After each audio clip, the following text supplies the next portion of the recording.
Life లో ప్రతి ఒక్కరికి కనీసం ఒక 2 మంచి పనులు చేయాలి. నేను చేసిన మంచి పని నలుగురికి గుర్తుండిపోవాలని ప్రతి ఒక్కరి మనసులో ఉంటుంది. సో నేను చెప్పే ఈ 2 పనులు చేస్తే నలుగురికే కాదు, ఒక 4 తరాలకు గుర్తుండిపోయే అవకాశం ఉంది. సో దాంట్లో మొదటిది చెట్లు పెట్టడం. సో నా వెనకాల కనిపిస్తున్న చెట్టు నేనే పెట్టిన.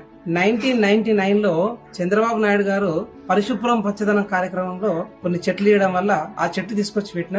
ఆ చెట్టు ఆల్మోస్ట్ 25 ఇయర్స్ అవుతుంది. ఫ్రూట్స్ ఇప్పుడు మా పేరెంట్స్ ఎంజాయ్ చేస్తున్నారు, మా పిల్లలు ఎంజాయ్ చేస్తున్నారు. సో రెండవది భూమిపై పెట్టుబడి పెట్టడం. అదే చంద్రబాబు నాయుడు గారు విజన్ 2020 అని చెప్పారు మనకు. ఆ టైంలో మనకు అర్థం కాలే, ఈ టైంలో అందుకోలేకపోతున్నాం. సో ఇప్పుడు బంగ్లాలు కట్టిన ప్రతి ఫ్యామిలీ కూడా 20-25 ఇయర్స్ బ్యాక్ తక్కువ రేట్లో ఉండి కొనుక్కున్న ఫ్యామిలీసే ఉన్నాయి.